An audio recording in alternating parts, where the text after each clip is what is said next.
Hey YouTube, Nick Delane here from Deltac Concepts. Got joined finally. It's been a while since I had a chance to get out to the range with Chris, and we want to go ahead and show you one of our LBR holsters, our Deltac LBRs. Basically, this is a Kimber Desert Warrior 1911 with Surefire X300 on it, and Ranger Green mid sweat guard, fast as hell. Chris absolutely loves this thing for his war belt. The one thing that makes ours a little bit different as opposed to everybody else's is what we decided to do with our eyelet and rivet line. We went 3/4 on center so that Chris can basically switch out any hardware he wants. So he can take them off his malice clips, flip on, put his J clips on, his closed belt loops, his pancakes, it doesn't really matter, and then he can switch it from here to his belt to his chest rig, however he wants to do it. The other thing that makes us different, I don't know if you guys can see that, this custom curve here. We build this into our building process. What this does is it fits the body, and it fits a wide range of bodies. It's absolutely the most comfortable holster that you're going to get a hold of. The other thing that you guys are seeing is this 90-10 split. We put 90% of the holster on top, 10% on the bottom, which makes it even that much more comfortable. So Chris, if you want to give everybody a quick demonstration, we're going to have Chris talk. Yeah, this is the light bearing rig that Nick spec'd out for me.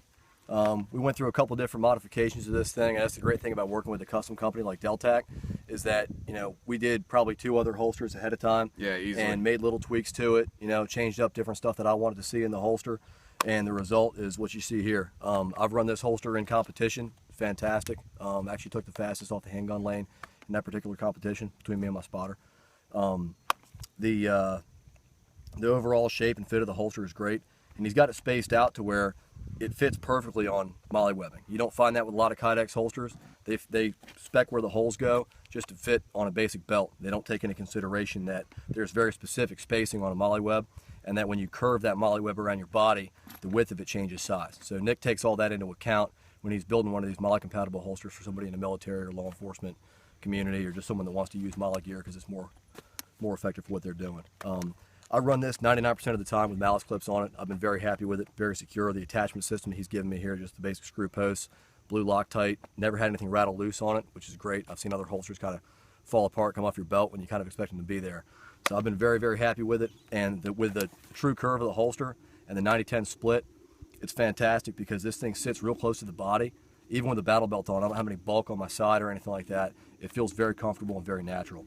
So I'm going to go ahead and put the belt on. That's hot. Thank you, Nick.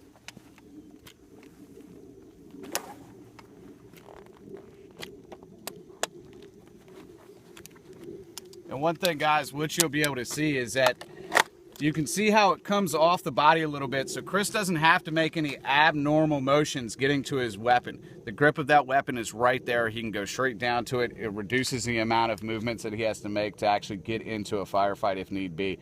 But when he draws this weapon, if his body has to come this way, and he's got something over here that could jab him in the side, it could cause some issues. So when we built this, Chris and I sat down and we said, all right, this is what we want to do. These are the guys that are running this all day, every day. So if Chris has to move his body to get to that weapon, we cause a whole different set of issues. So you'll see Chris can just literally go straight down, drop that hand onto the grip of that gun, and bring it into the fight. So we'll do a couple drills real quick and show you what Chris can do. I'll tell you real quick too, one of the big advantages is having the holster with the battle belt sit a little bit off the body.